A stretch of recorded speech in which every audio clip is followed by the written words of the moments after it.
Hello ವೀಕ್ಷಕರೇ, ಪ್ರಿಯಾ ಸುಚಿ ಚಾನಲ್ಗೆ ಸ್ವಾಗತ. ನಾನಿವತ್ತೊಂದು ಸಿಂಪಲ್ ಆಗಿರೋ ವಿಧಾನದಲ್ಲಿ ಜಿಲೇಬಿ ಮೀನಿನ ಫ್ರೈ ರೆಸಿಪಿನ ತೋರಿಸ್ತಾ ಇದ್ದೀನಿ. ತುಂಬಾನೇ ಸುಲಭವಾಗಿ ಮಾಡ್ಕೊಳ್ಬೋದು, ತುಂಬಾನೇ ಕ್ರಿಸ್ಪಿಯಾಗಿ ಕೂಡ ಇರುತ್ತೆ. ಬಹಳ ಕಡಿಮೆ ಸಮಯದಲ್ಲಿ ಕಡಿಮೆ ಎಣ್ಣೆಯನ್ನು ಬಳಸ್ಕೊಂಡು ಈ ಫಿಶ್ ಫ್ರೈನ ತಯಾರಿಸ್ಕೊಳ್ಬೋದು. ಬನ್ನಿ, ಈ ಜಿಲೇಬಿ ಫಿಶ್ ಫ್ರೈನ ಮಾಡೋದಕ್ಕೆ ಎಲ್ಲದಕ್ಕಿಂತ ಮುಂಚೆ ನಮಗೆ ಜಿಲೇಬಿ ಮೀನು ಬೇಕಾಗುತ್ತೆ. ನಾನು ಕೂಡ 1 kg ಜಿಲೇಬಿ ಮೀನನ್ನು ಚೆನ್ನಾಗಿ ತೊಳೆದಿಟ್ಕೊಂಡಿದ್ದೀನಿ. 2-3 ಸಲ ಚೆನ್ನಾಗಿ ತೊಳೆದಿಟ್ಕೊಳ್ಳಿ. ಅದಾದಮೇಲೆ ಇದಕ್ಕೆ ಮಸಾಲೆ ರುಬ್ಕೊಳ್ಳೋದಕ್ಕೆ 1 ಗಡ್ಡೆಯಷ್ಟು ಬೆಳ್ಳುಳ್ಳಿ ತೊಗೊಳ್ತಿದ್ದೀನಿ. ಒಂದು ಮಿಕ್ಸರ್ ಜಾರಿಗೆ ಹಾಕೊಳ್ಳೋದಕ್ಕೆ 1 ಇಂಚಷ್ಟು ಶುಂಠಿಯನ್ನು ಕೂಡ ಕಟ್ ಮಾಡಿ ಹಾಕೊಳ್ಳೋಣ. ಅರ್ಧ ಚಮಚ ಜೀರಿಗೆ ಹಾಕೊಳ್ತಾ ಇದ್ದೀನಿ. ಅರ್ಧ ಚಮಚದಷ್ಟು ಕಾಳುಮೆಣಸು, ಇವನ್ನೆಲ್ಲ ನಾವು ತರತರಿಯಾಗಿ ರುಬ್ಕೊಳ್ಬೇಕಾಗುತ್ತೆ. ಅದಾದಮೇಲೆ ಇದಕ್ಕೆ ನಾನು ಇನ್ನು ಸಾಮಗ್ರಿಗಳು ಹಾಕೊಳ್ತೀನಿ. ಕೆಲವೊಂದು ಮಸಾಲೆ ಪುಡಿಗಳು ಯಾವ್ಯಾವುದಂದರೆ ಧನಿಯಾ ಪುಡಿ 1 ಚಮಚ, ಅಚ್ಚ ಖಾರದ ಪುಡಿ 2 ಚಮಚ, ಅರಿಶಿನ ಪುಡಿ 1/4 ಚಮಚ, ಗರಂ ಮಸಾಲ ಪುಡಿ ಅರ್ಧ ಚಮಚ, ರುಚಿಗೆ ತಕ್ಕ ಹಾಗೆ 1 ಚಮಚ ಉಪ್ಪು, 2 ಚಮಚದಷ್ಟು ಹುಣಸೆ ಹಣ್ಣನ್ನು ಹಾಕೊಳ್ತಾ ಇದ್ದೀನಿ. ಚೆನ್ನಾಗಿ ತೊಳೆದ್ಬಿಟ್ಟು 2 ಚಮಚ ಎಣ್ಣೆ ಹಾಕೊಳ್ತಾ ಇದ್ದೀನಿ. ಉಪ್ಪು ಖಾರ ಎಲ್ಲ ಮೀನಿಗೆ ಚೆನ್ನಾಗಿ ಹಿಡಿಲಿ ಅಂತ ಎಣ್ಣೆ ಹಾಕಿದ್ದೀನಿ. ಈಗ ಒಂದ್ಸಲ ಗ್ರೈಂಡ್ ಮಾಡ್ಕೊಳ್ಳೋಣ. ನೋಡಿ, ಈ ರೀತಿಯಾಗಿ ಗಟ್ಟಿ ಪೇಸ್ಟ್ ತಯಾರಾಗಿದೆ. ಎಲ್ಲವನ್ನ ಒಂದ್ ಕಡೆ ಮಾಡ್ಕೊಳ್ಳೋಣ. ಈಗ ಇದರಲ್ಲಿ ನಾನು ಕಾರ್ನ್ ಫ್ಲೋರ್ನ ಹಾಕೊಳ್ತಾ ಇದ್ದೀನಿ. 1 ಚಮಚ ಕಾರ್ನ್ ಫ್ಲೋರ್ ಮತ್ತೆ 2 ಚಮಚದಷ್ಟು ಅಕ್ಕಿ ಹಿಟ್ಟು ಹಾಕೊಳ್ತಾ ಇದ್ದೀನಿ. ಕಾರ್ನ್ ಫ್ಲೋರ್ ಇಲ್ಲ ಅಂದ್ರೆ 1 ಚಮಚ ಮೈದಾ ಹಿಟ್ಟು ಹಾಕೊಳ್ಳಿ, ನಡೆಯುತ್ತೆ.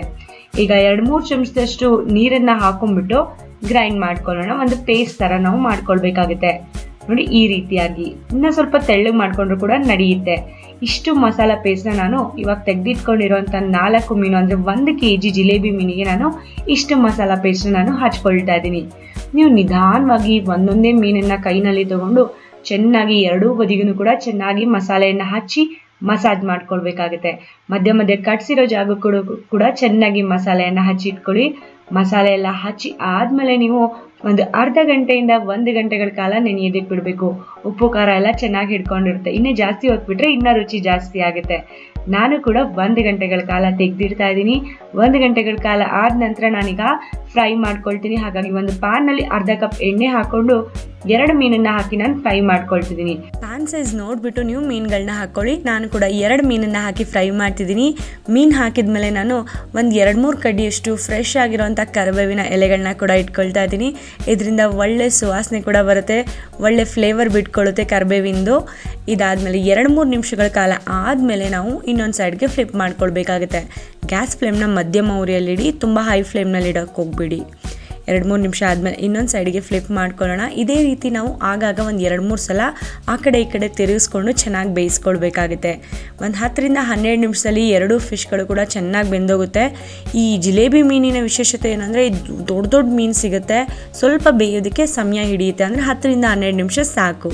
ಈಗ 2 ಬದಿಗೂ ಕೂಡ ಚೆನ್ನಾಗಿ ಫ್ರೈ ಆಗಿದೆ. ನಾನೀಗ ಒಂದು ಪ್ಲೇಟಿಗೆ ತೆಗೆದಿಟ್ಕೊಳ್ತಾ ಇದ್ದೀನಿ. ತುಂಬಾ ಒಳ್ಳೆ ಸುವಾಸನೆ ಕೂಡ ಬರ್ತಾ ಇದೆ. ರುಚಿ ಕೂಡ ತುಂಬಾ ಅದ್ಭುತವಾಗಿತ್ತು. ನೀವು ಕೂಡ ಇದೇ ರೀತಿಯಾಗಿ ಜಿಲೇಬಿ ಮೀನಿನ ಫ್ರೈನ ಮಾಡ್ಕೊಳ್ಬೋದು. ಕೇವಲ ಆ ಮೀನಲ್ಲ, ನೀವು ಯಾವುದೇ ಮೀನಲ್ಲೂ ಕೂಡ ಇದೇ ಮಸಾಲೆ ಹಚ್ಚಿ ಫ್ರೈ ಮಾಡಿಕೊಂಡ್ರೆ ರುಚಿ ಅಂತ ತುಂಬಾ ಸೂಪರಾಗಿ ಬರುತ್ತೆ. ನಾನು ಹೀಗೇ ಉಳಿದಿರೋ ಇನ್ನೂ 2 ಮೀನುಗಳನ್ನ ಕೂಡ ಹಾಕಿ ಚೆನ್ನಾಗಿ ಫ್ರೈ ಮಾಡ್ಕೊಳ್ತೀನಿ. ನಿಮಗೆಲ್ಲರಿಗೂ ಇವತ್ತು ನಾನು ತೋರಿಸಿರೋಂಥ ಈ ಸ್ಪೆಷಲ್ ಜಿಲೇಬಿ ಮೀನಿನ ಫ್ರೈ ರೆಸಿಪಿ ಇಷ್ಟ ಆಗಿದೆ ಅಂತ ಅಂದ್ಕೊಳ್ತೀನಿ. ಮಸಾಲೆ ಅಂತೂ ಪರ್ಫೆಕ್ಟ್ ಆಗಿತ್ತು. ಉಪ್ಪು ಖಾರ ಹುಳಿ ಪರ್ಫೆಕ್ಟ್ ಅಂತಲೇ ಹೇಳ್ಬೋದು. ನೀವು ಕೂಡ ಒಂದ್ಸಲ ಟ್ರೈ ಮಾಡಿದ್ಮೇಲೆ ನಿಮ್ಮ ಅನಿಸಿಕೆ ಅಭಿಪ್ರಾಯಗಳನ್ನ ಕಮೆಂಟ್ ಮೂಲಕ ತಿಳಿಸಿ. ಹಾಗೆ ನಿಮಗೆ ಈ ರೆಸಿಪಿ ಇಷ್ಟ ಆಗಿದ್ರೆ ಪ್ರಿಯಾ ಸುಚಿ ಚಾನಲ್ಗೆ ಲೈಕ್ ಹಾಗೂ ಸಬ್ಸ್ಕ್ರೈಬ್ನ ಮಾಡಿ. ಈ ರೆಸಿಪಿ ನಿಮಗೆ ಚೆನ್ನಾಗಿ ಅನಿಸಿದ್ರೆ ಫ್ಯಾಮಿಲಿ ಫ್ರೆಂಡ್ಸ್ ಜೊತೆಗೂ ಕೂಡ ಶೇರ್ ಮಾಡ್ಕೊಳ್ಳಿ ಅಂತ ಹೇಳ್ತಾ ಇವತ್ತಿನ ವಿಡಿಯೋ ಮುಗಿಸ್ತಾ ಇದ್ದೀನಿ. ಧನ್ಯವಾದಗಳು.